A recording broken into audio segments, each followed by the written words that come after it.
Test, test, test.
These slides up, just ready to go.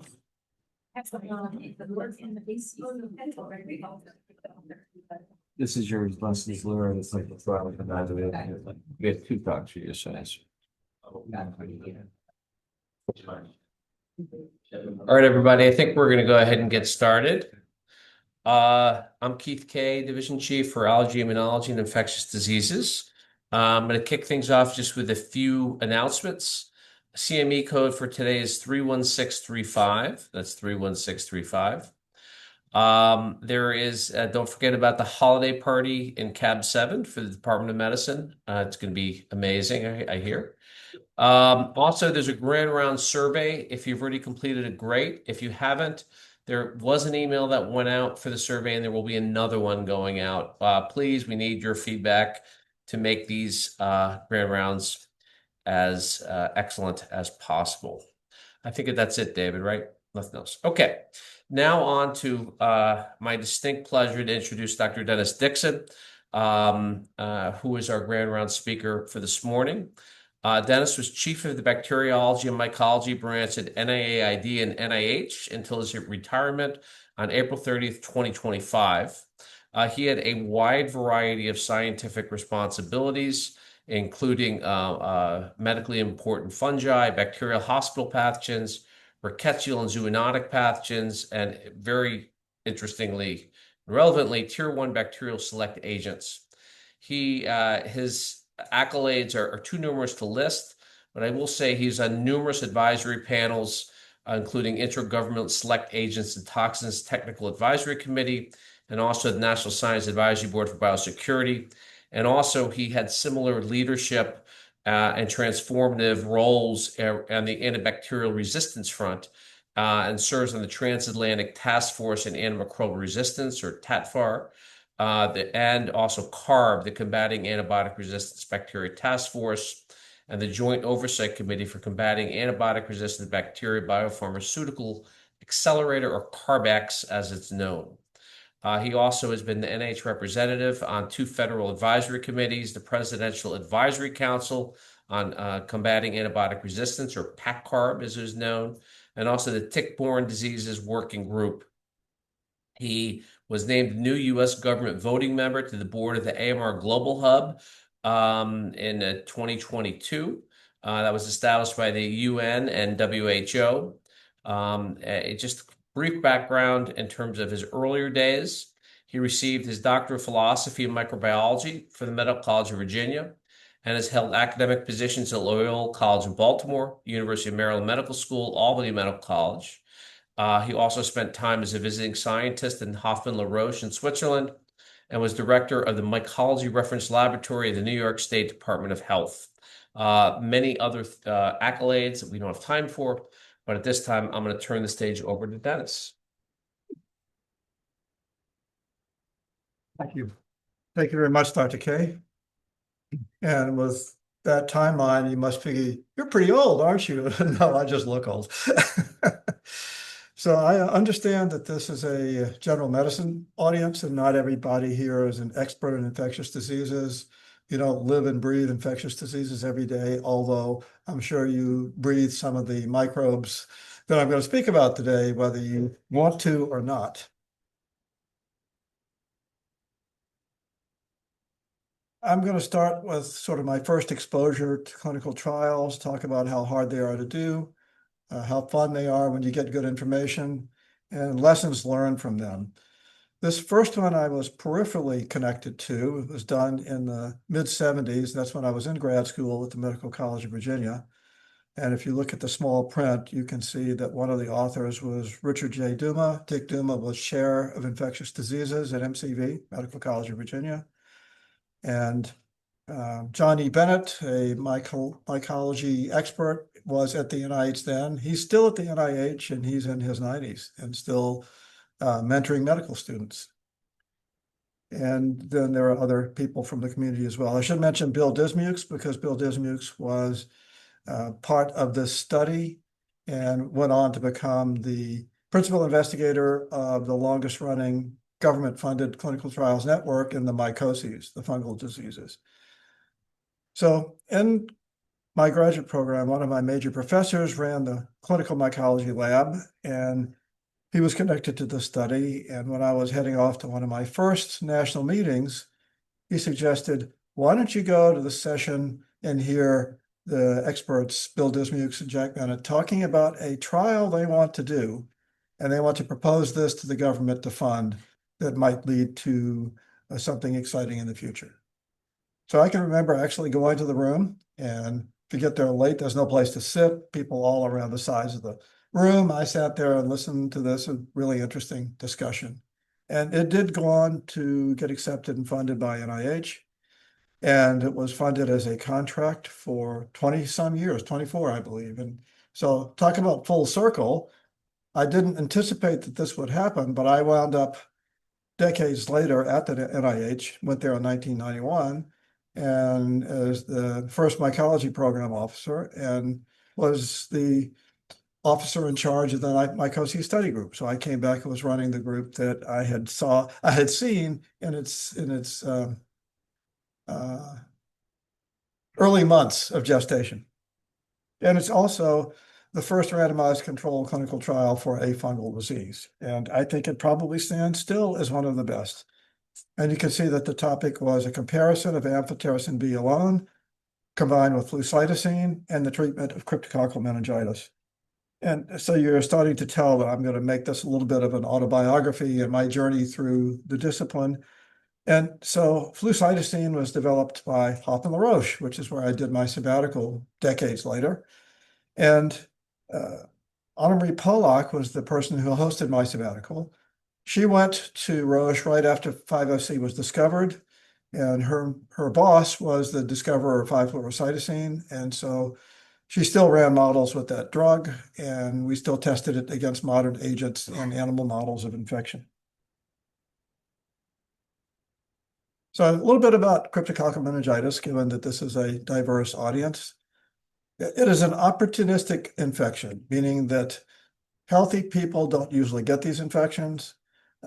most of us have been exposed to Cryptococcus in the environment. It's common in pigeon guano manure. It is rich in nitrogen concentration. This fungus loves nitrogen, and it gets kicked up in the dust and we inhale it. And we might have a seroconversion, but we don't get sick most of the time, and for most people.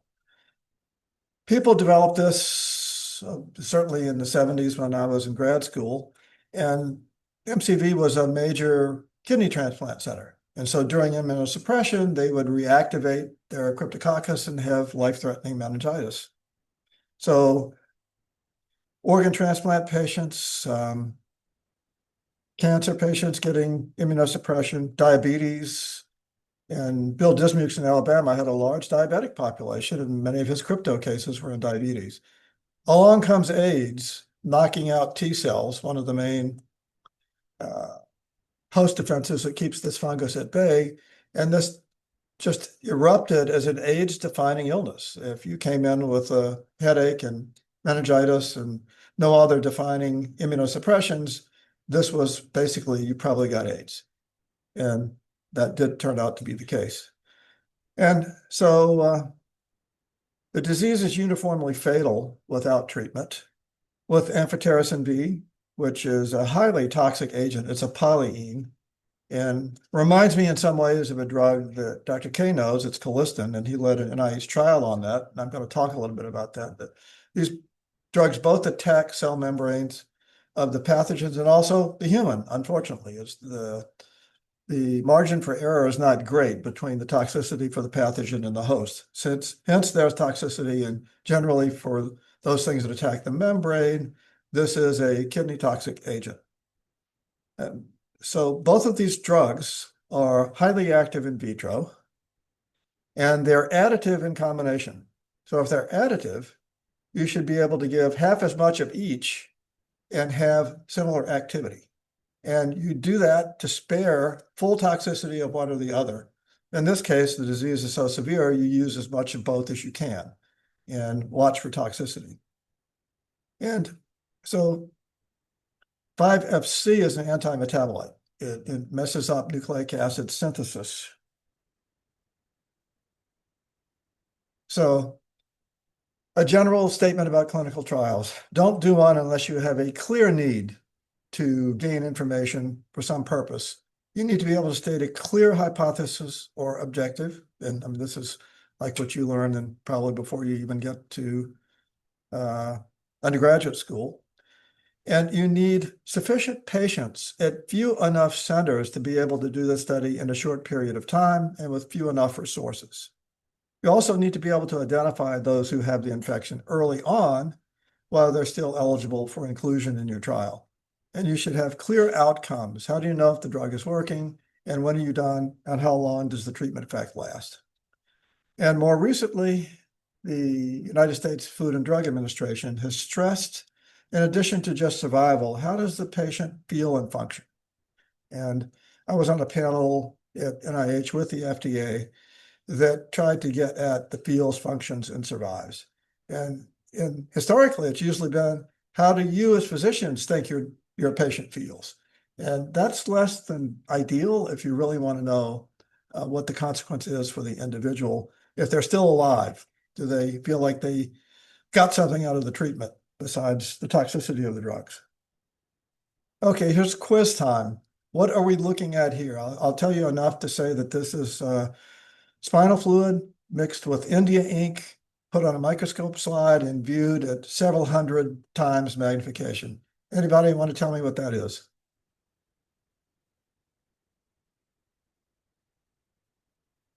See the bright, glaring light coming through. India ink is colloidal carbon. That tells you there's something pushing the ink back. And the center of that is a cell wall of a microbe. Since the first trials on cryptomeningitis, a good guess would be, yes, it's Cryptococcus neoformans, the fungus that causes crypto. And so if you have a person who's got delirium or severe headaches, maybe double vision, and you go on to find out, meningitis, you do a spinal tap, you can immediately put the drop of spinal fluid on a slide with India ink. And I guess you have to have CLIA certification in your lab to be able to do that now. Like you can't do a gram stain and use that in your treatment unless you have such a lab. And on one of my panels, there was a physician from another government agency that was saying, what are we doing here? It says, can you picture the mad gram stainer running through the stairwells of hospitals with buckets of crystal violet doing illegitimate gram stains to be able to get a jump on what their patient has? Anyway, that is a positive Indian ink. You can pretty much start treatment on the basis of that. You should also be able to grow that in culture out of the spinal fluid. So for crypto, what were the goals at that time? There are still goals, that is to improve survival. Robert Larson, a mycologist from California and a physician in one of our trials, used to say roughly 30% of crypto patients die, 30% of them get better, and those that get better, 30% of them relapse. And so it's still a hard disease to treat. And so the goals are to try to improve survival and decrease toxicity. And so I've just gone through some of the diagnosis, signs and symptoms consistent with meningitis, and then laboratory visualization of the fungus and spinal fluid, or more modern tests like a latex agglutination test or an enzyme-linked immunosorbent assay for the antigen. And that space around the fungus was a capsule. This produces a robust polysaccharide capsule that is unique amongst the pathogens and is believed to be involved in the pathogenesis of the fungus, messing up the osmotic balance of the spinal fluid and bringing fluid into the spinal fluid and increase intracranial pressure. So I'm not going to go through this whole abstract, but this is from that first paper. And the question was whether combination therapy for a shorter period of time would be at least as good as conventional therapy. And for statistical purposes, the hypothesis was combination therapy would result in 20% fewer favorable responses than would conventional therapy. And so I'll go on to just show results here. The cryptomeningitis trial involved only 10 sites. So I find that remarkable for a relatively rare pathogen. This is before HIV, before AIDS. And so we didn't have this huge increase in immunosuppressed patients at risk for this disease. We were left with diabetics, renal transplant, other transplant patients, and that unusual, ill-defined, undefined immunosuppression.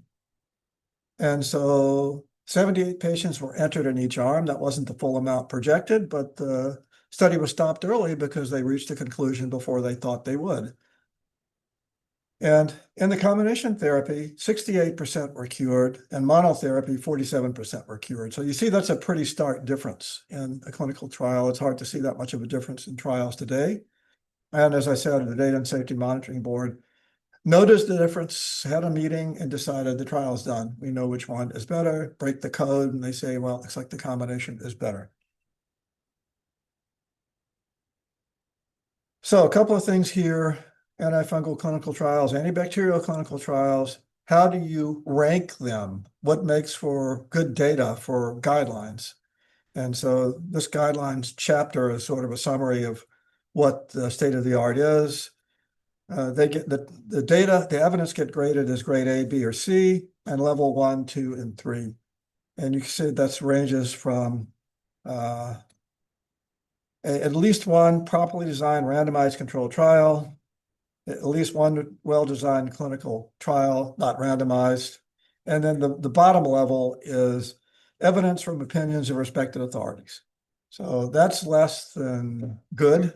And that is what many recommendations are based on today.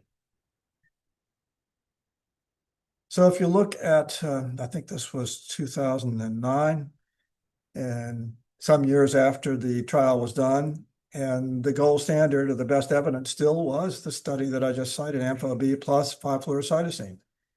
And that is A1 level of evidence with a randomized clinical trial.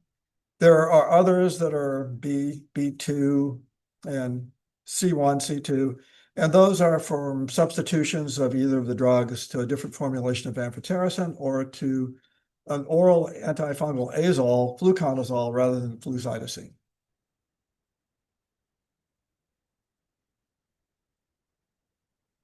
So what did we learn from this trial? It was the first randomized controlled trial in medical mycology, and the results are still the cornerstone of treatment.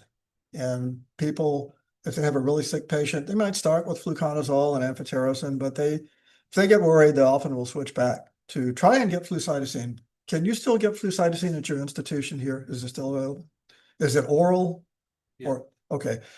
I think in Europe, it was possible to get intravenous fluconazole. It was much easier to monitor, to know what your levels were for toxicity purposes.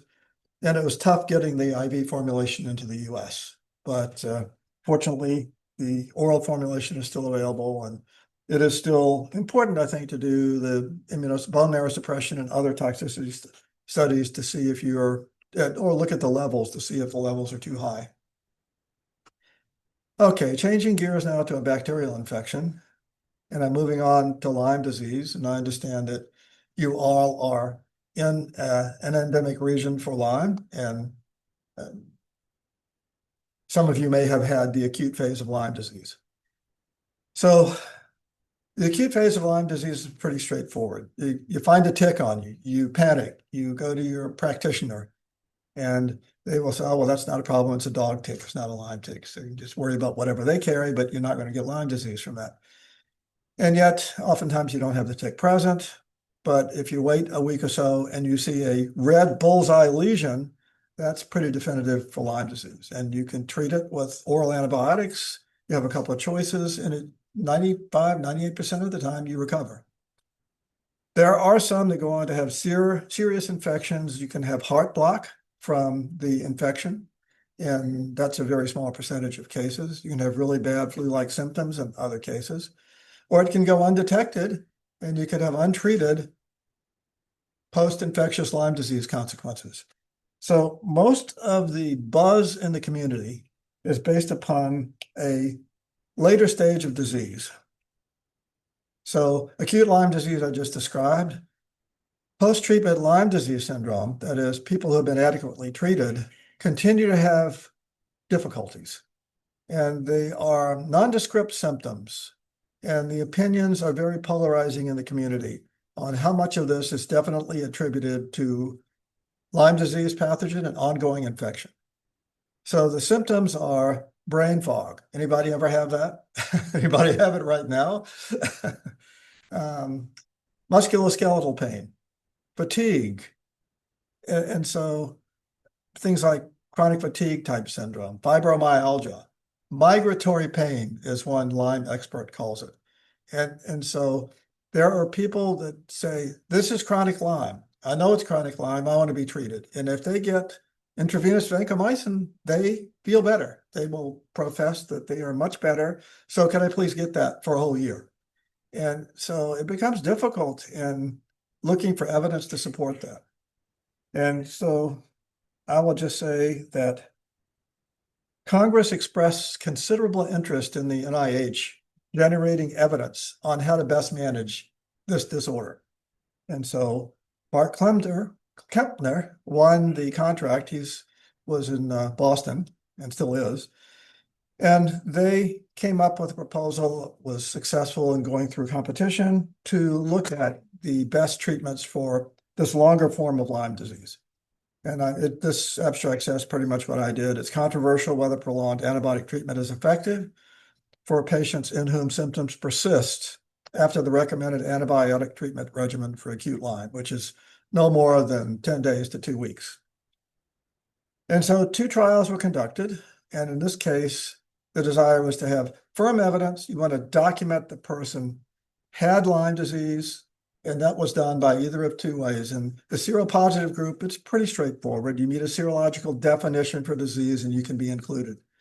The other group, and because sometimes you don't convert to positive serology. And a lot of people in the community said, I never converted to seropositive, but I know I had this disease. So you have to give me something for this. And it's understandable because this trial showed these individuals in this trial who met the criteria of either seropositive or seronegative were profoundly ill. And so I think I'll go to the bigger print and extract it from the abstract. The term chronic Lyme, this is from the IDSA, Infectious Diseases Society of the Americans. as currently used, lacks an accepted definition for either clinical use or scientific study. In practice, the term has been applied to a highly heterogeneous patient population, including patients with prolonged and unexplained symptoms who lack objective features of Lyme disease, many of whom prove to have alternative diagnoses. And there's a reference for that. And so here's the treatment for acute Lyme disease from the guidelines. Erythema migrans, which is the bullseye rash. And so it's an erythema and it migrates, hence erythema migrans. And I will show you a picture.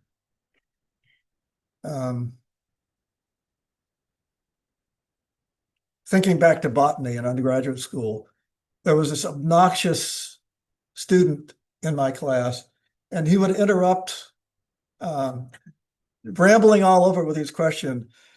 But Dr. Barnes, weren't there ancient Greeks? Weren't there ancient Greeks? And the professor interrupts and said, yes, there were ancient Greeks. I know this because I've seen pictures of them.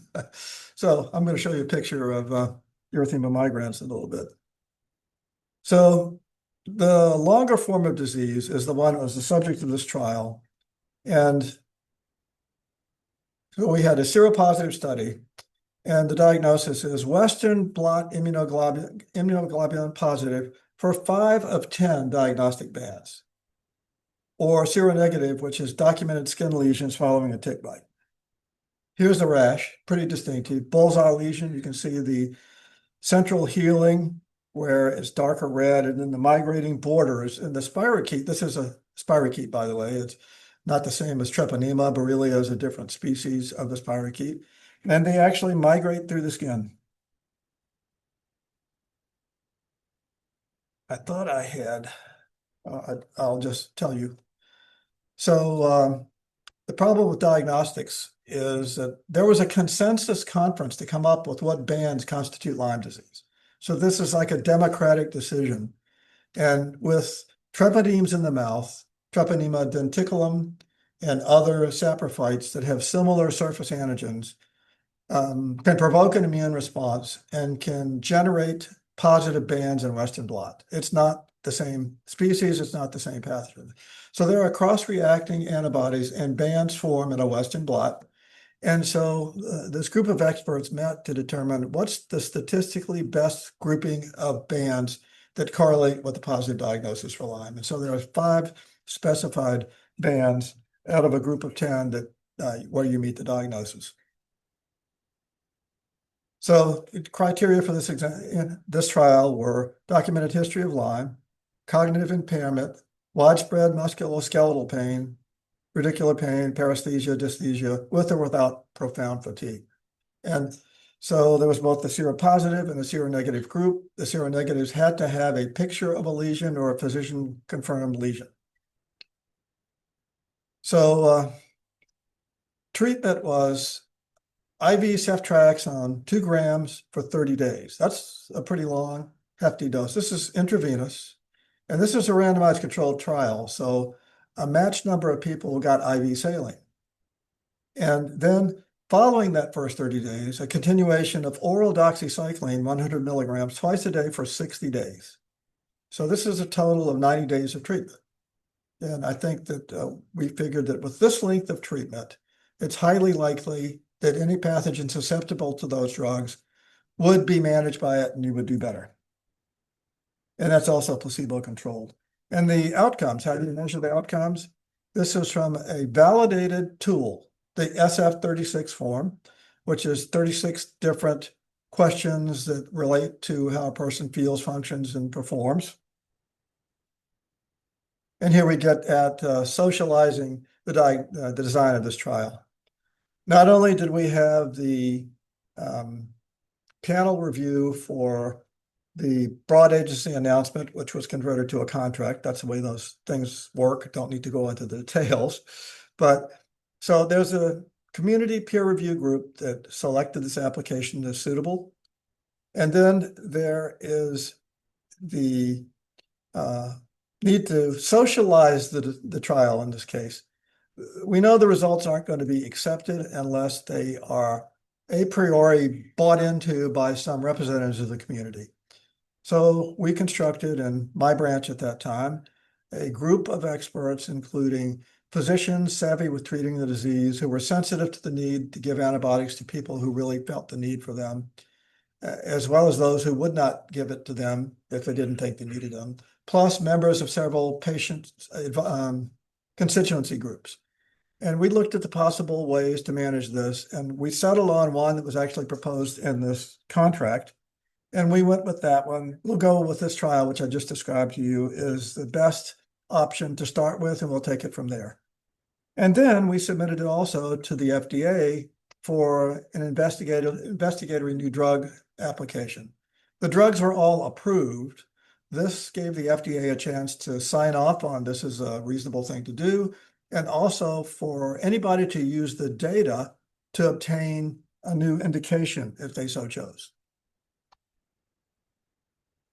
So the trial enrolled from 97 through 2000 at only 3 sites that were highly endemic, and these were in Connecticut, Massachusetts, and I think New Jersey.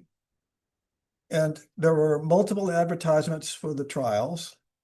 When we weren't enrolling sufficiently, we set up mobile clinics on Cape Cod and another island with high degrees of Lyme disease, advertised well in advance. The team flew in, met with prospective candidates for enrolling, and if they qualified, they were then enrolled into the trial after their serology and their photographs were documented for either of the 2 groups. And so this was a really tedious trial to conduct, and we enrolled 129 out of the 260 needed before premature termination by the Data and Safety Monitoring Board. So I asked my medical officer, going into the scheduled DSMB meeting, what are the possible outcomes we could get when we look at the data in blinded fashion in this trial? The one that he did not tell me about was futility. And so, because I was sure we're going to have to roll this thing for 10 years or 15 years to get enough subjects, we couldn't just stop.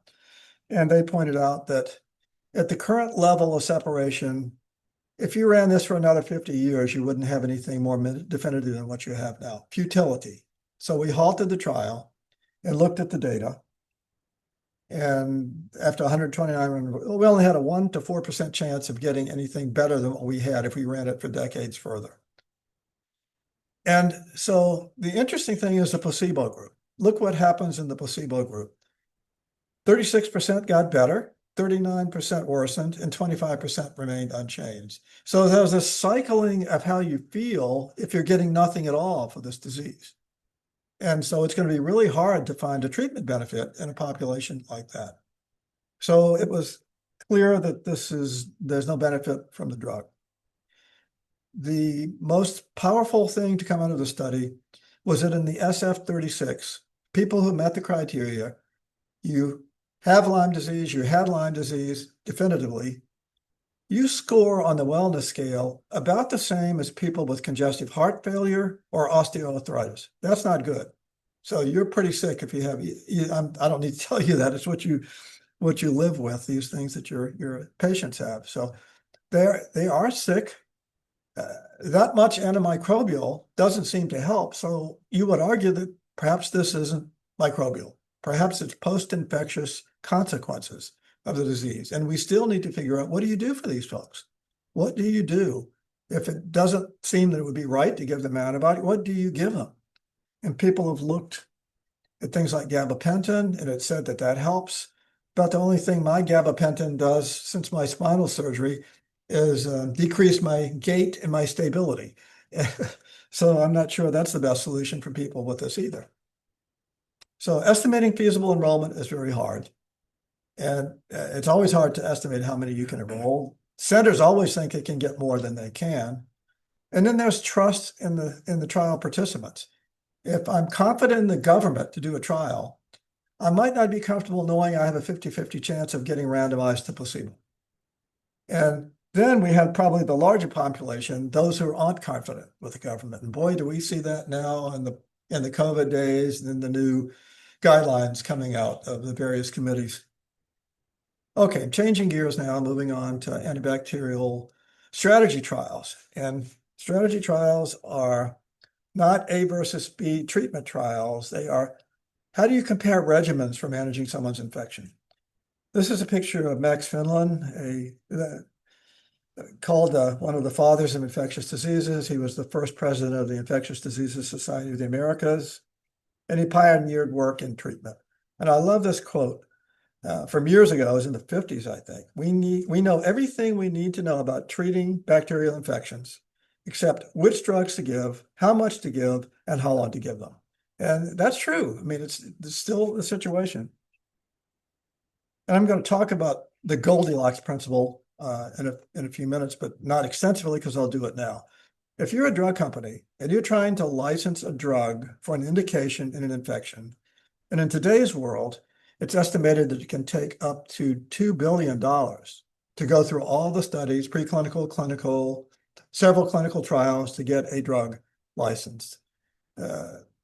Hundreds of millions is what it was said a few years ago, and much less back when Finland was around.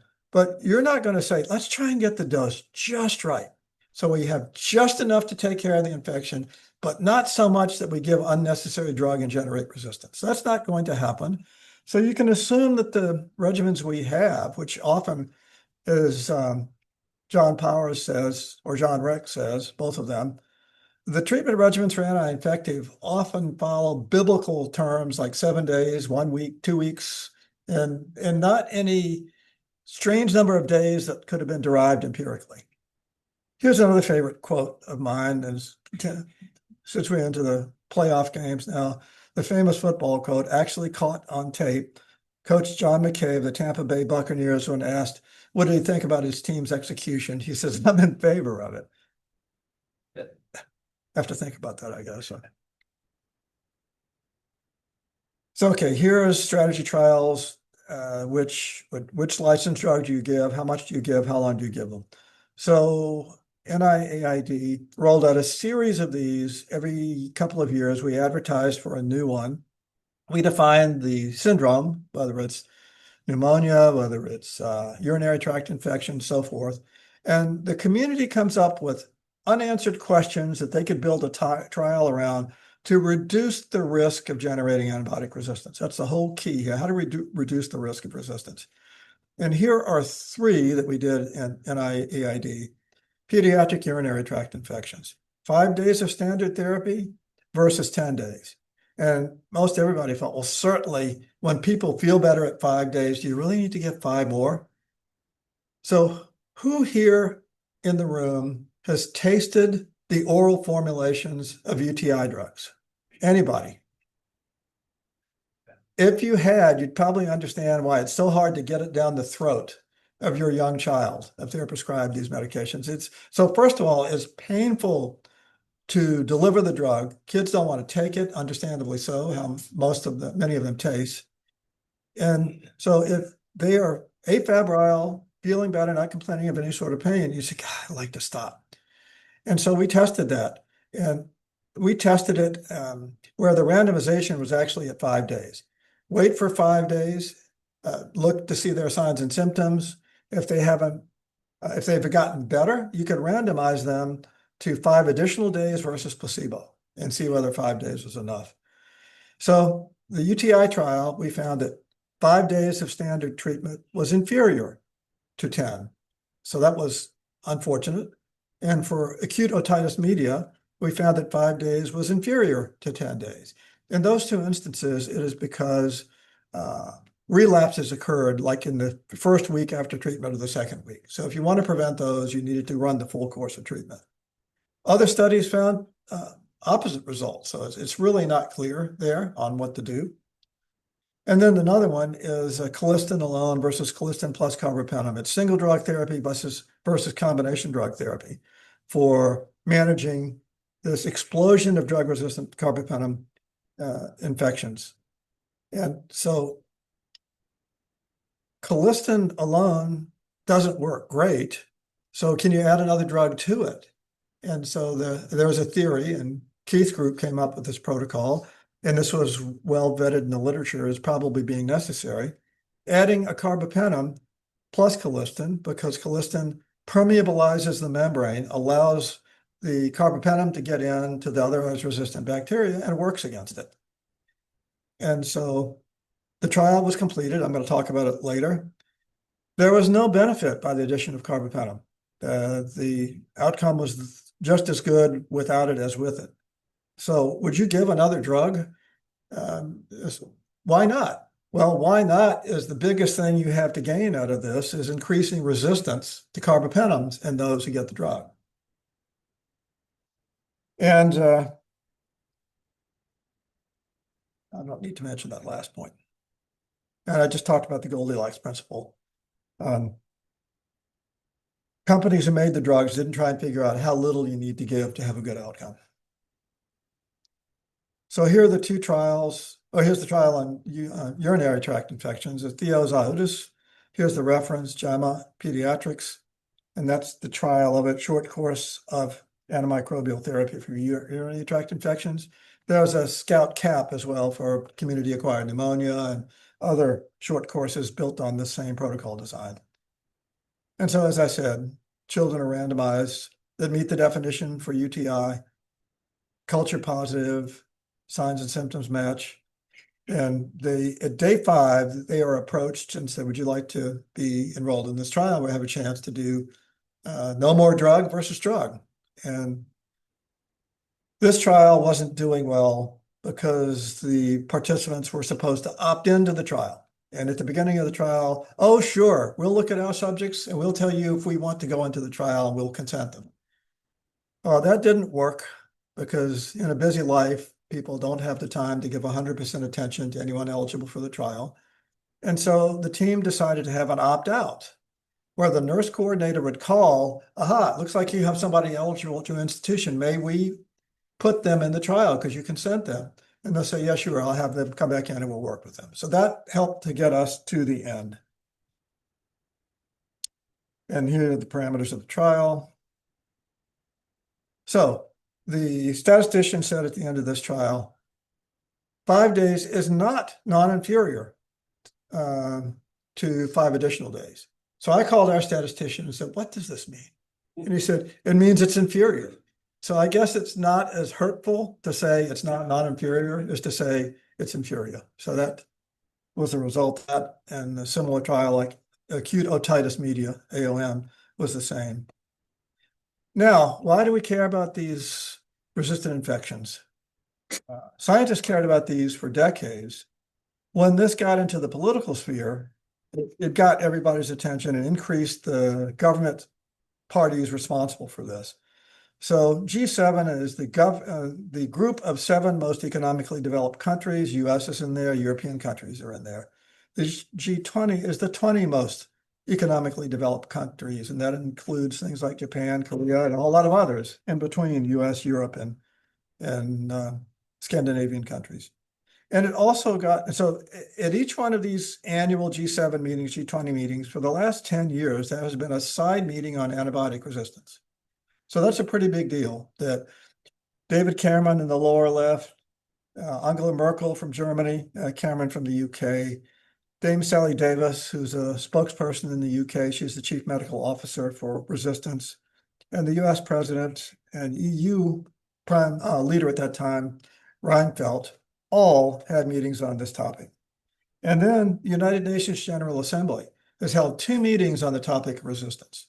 There have only been 6 high-level meetings at the UN on infectious diseases overall, hepatitis, HIV, TB, and several other things, and 2 times on antimicrobial resistance. So that's telling you something right there. And scientifically, there's this landmark publication, 2022, from the Institute for Health Metrics Evaluation, headed by Chris Murray, where they estimated on good lab data and good culture data and surveillance network data that the estimated deaths attributable to, not just accompanied by, but attributed to resistant bacteria are nearly the same globally as HIV and malaria combined.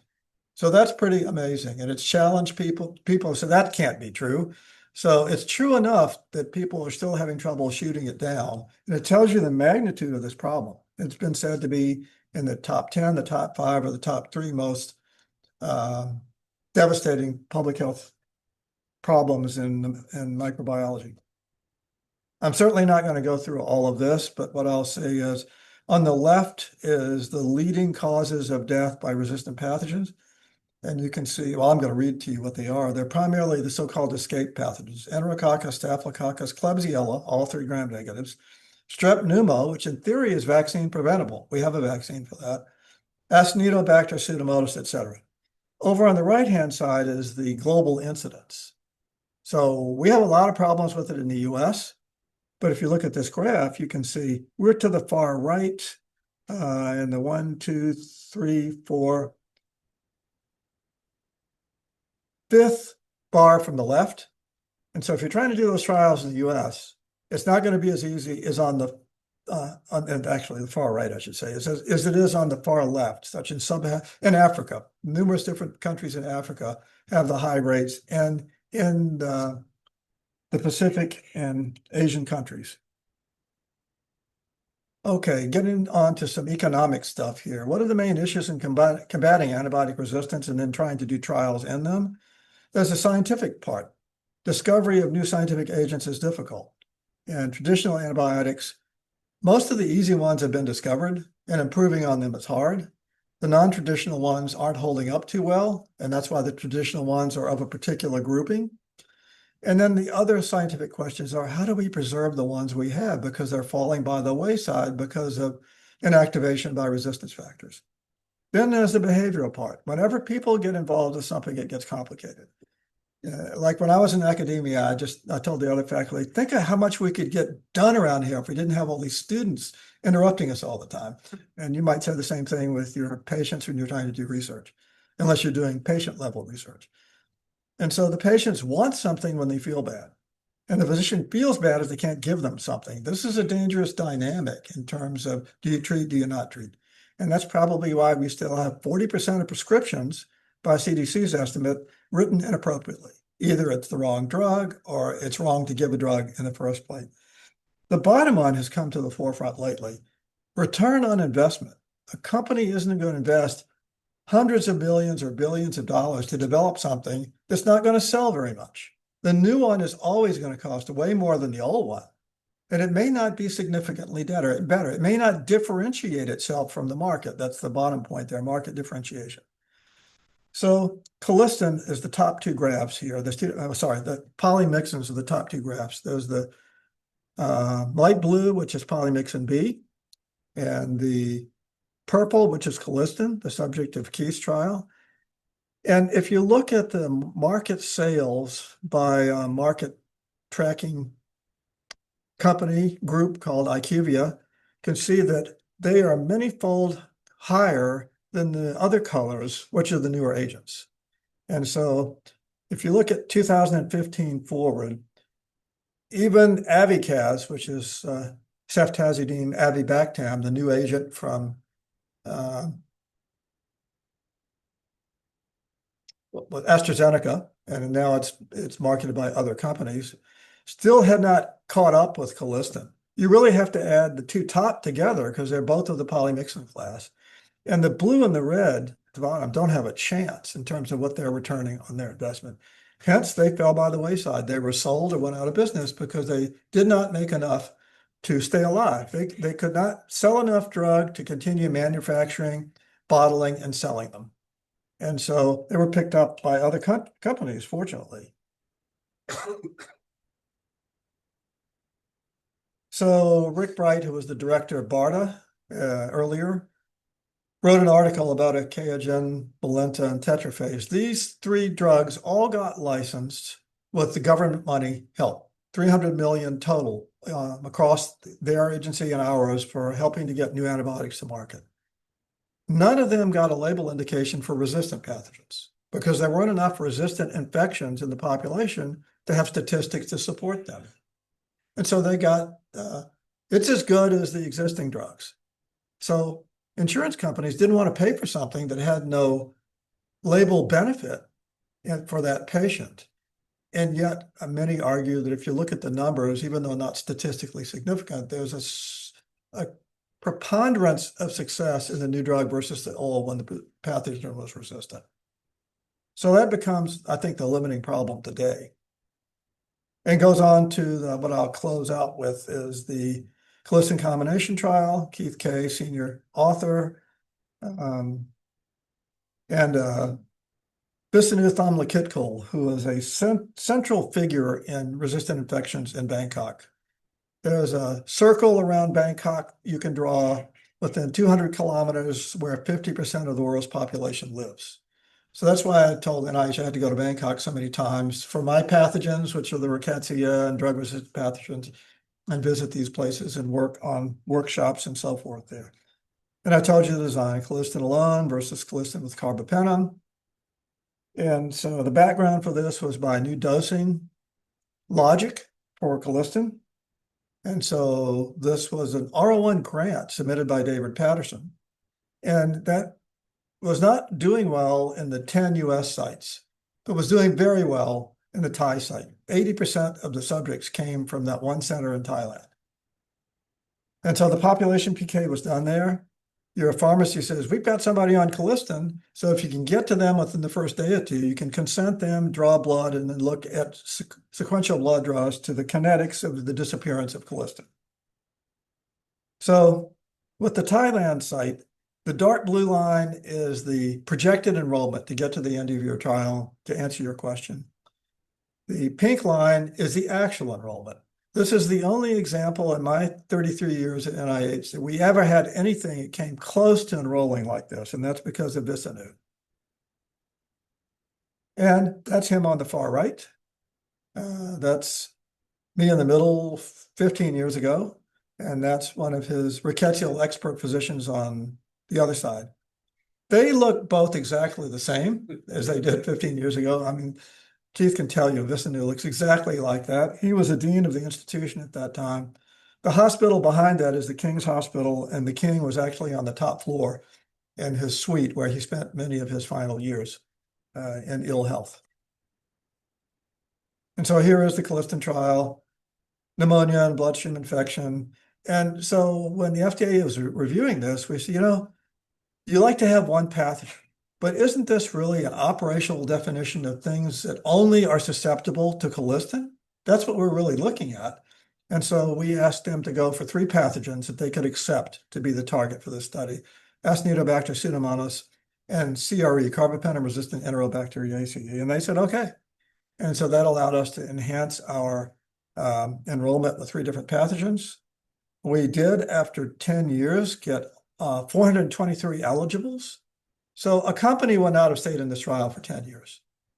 And companies wanted NIH to do what's best available therapy for gram-negative so we can test the new agents against it. They didn't want to do the trial. And so I wanted the support from my superiors to be able to do that. And we got to the end, and it was a randomized controlled trial, mostly in the ICU, 28-day all-cause mortality with these endpoints. And the results: no difference in mortality at 20 days, no difference in microbiologic cure, pathogen or disease category, or differences in AEs. And most common AE as expected was nephrotoxicity. That's not renal failure. Those are different things. And almost everybody says, oh, colistin causes renal failure, you can't use it. And when this was published, there was an editorial in New England Journal that said, well, that was fun. What next? They said, really, we shouldn't be using colistin. It's not that great a drug. We shouldn't use cost as a basis for giving something else. Yeah, right. Well, still 75% of the world can only use colistin. So it's pretty important that they know how to use it and that they don't need to add a carbapenem to it. And so I just went through this.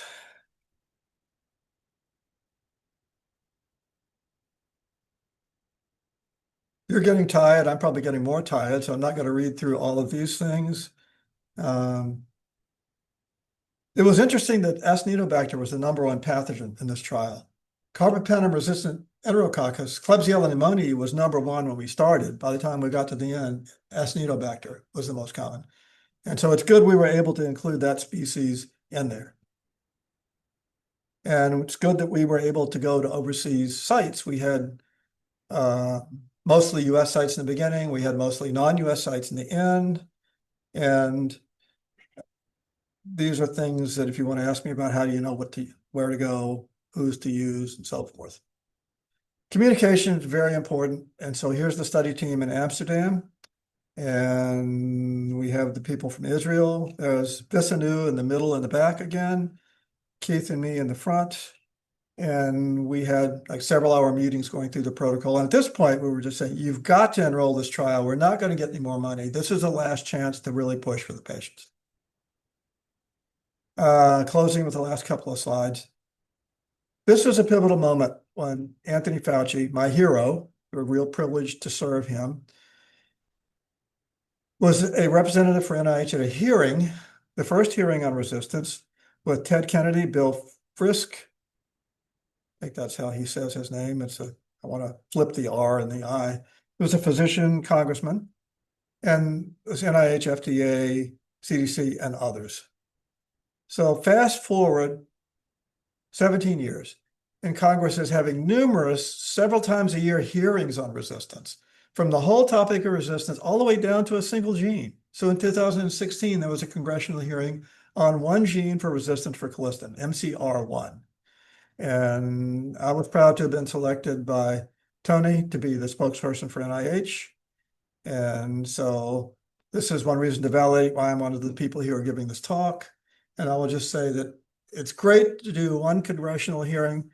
It's not great to do any more than one. So I'm glad I did that. That was my out-of-body experience. And I thank you for your interest.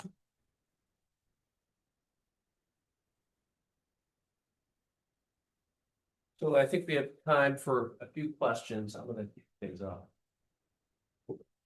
Dennis, thank you for an excellent talk. You covered a very wide range of thought-provoking topics. I'm going to focus in on antibiotic development. And you mentioned there are inherent problems with indications for new drugs that the trials exclude patients for whom we're going to use the drugs with resistant pathogens because the comparator agent is not active against resistant pathogens. So you touched on some of the inherent structural problems. The other problem with the business investment, as you mentioned, for antibiotics is that even an antibiotic that is great and is maybe superior to its alternative, an individual might get 7 days of it in a lifetime, as opposed to an antihypertensive or an antidepressant. Mm-hmm. And it just seems that there's the same criteria and business model for antibiotics as cardiac drugs and cholesterol drugs, but it seems like a broken system. It is a broken system. And what do you think? I know there have been many alternatives that have been floated to try to promote antibiotic development. Do you have any thoughts about that? Well, I'll just steal from the ones. So you had a microphone, so people heard your question. Yeah. That is an excellent question. I know no more than what has been proposed in the countries around the world. And I've kept up with this through the Transatlantic Task Force. Through the Global Hub. And I have a colleague listening in from Berlin, I think, right now on that, and maybe others, is that there should be subscription models by nations to guarantee a certain number of prescriptions to guarantee access of their country to that drug. Talk about that this afternoon. And so there's a Scandinavian country that has enacted such a model, and Japan has enacted such a model. They purchase enough cefiderocol, which is made in Japan, and that's okay. I mean, it's a good drug. It's made in their country. That this guarantees their country will have access to this. So companies know that if this had caught on, and it particularly had caught on in Europe and the US, it would have encouraged, it would have been a pull mechanism to pull companies into development at an initial loss, knowing that they would have government and guaranteed sales of their product. And there was one in the US, the Pasteur Act. It was brought forward numerous times. And then COVID came along, and I think the appetite for another funding activity in the government just not there. And so that's stalled. It might be possible to require legislative change, and my colleagues at FDA would hate me for saying this, but if it were possible to get a provisional approval for a drug to be used where there's microbiologic indication that this would work for a resistant pathogen, to try it there and collect post-licensure data. And that's not possible, as they will tell me, through current legislation. Getting legislation changed is really difficult, so that might be a way to do it. And then there's other things like bacteriophage, which I'll talk about this afternoon. So that's a good question. It's probably the looming problem. Any other questions in the audience? Of course, thank you so much for the talk that spanned a wide range of topics. I was wondering if you can speak a little bit about real world data Mhm. and where that can kind of play a role in some of the areas where it's a little more difficult to perform real randomized control trials, especially when you're talking about chronic Lyme disease and how the futility of that study. So the Agency for Healthcare Quality and Research does evidence-based trials or efficiency trials rather than efficacy trials. And so, oh, I'm sorry, effectiveness trials. Effectiveness research is what you're talking about for real world medicine.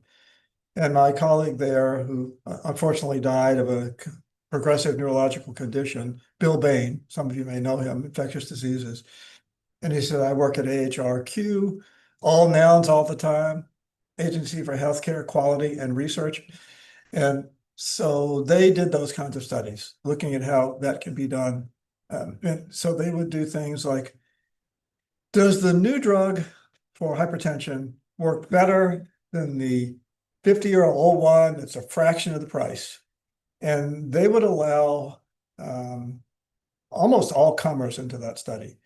And so he said, do you let only those who have the most stringent criteria participate in the study, which was done for licensure, or do you allow the 300-pound person from, he named a country that a state that I can't mention because it'll sound pejorative, that has 6 comorbidities. Yes, you let them into the trial and you compare these 2 drugs in that population. And so there is a place for those kinds of studies. I think it should come, well, it's done next in line, not for the efficacy study. And I think some people would worry that the efficacy study, you want as few variables as possible. You don't want those 6 comorbidities. And so people are finding better ways to do those, and I think it would be great. So that can be something you can work on over the next year or so for your research programs. Questions? Great. Well, I want to thank you very much, Dennis, and thank you all for attending. Everyone stay warm. Thank you. Yep. Nice job. Thank you. Started rolling there. I was going too slow in the beginning, but I thought it was short. Never happened. Perfect. How nature. This target. Hi. Dr. Clark. For your talk, we're meeting later today. I'll reserve my questions. I only have like 2 questions, 2 slides to carry over. You're gonna sit down with them. Yeah, you're not gonna. Thank you very much. Thank you. Great talk. I'll see you. I appreciate it. Yeah. Yeah, yeah. Very good. Thank you. Thanks, David. Let me know if you need. Yeah. Good? No more in the bottle.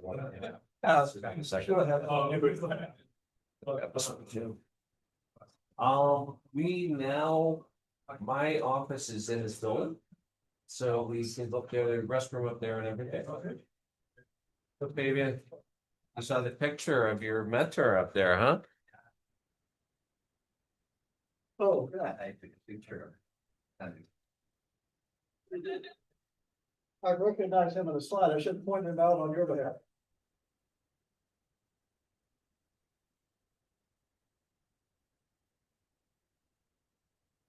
Yeah, the handouts. I didn't do right here. Don't we carry anything? Mike, carrying that is heavy. I couldn't get my fingers open to go around. Oh, I better grab my thermos here. All right, you're gonna go out.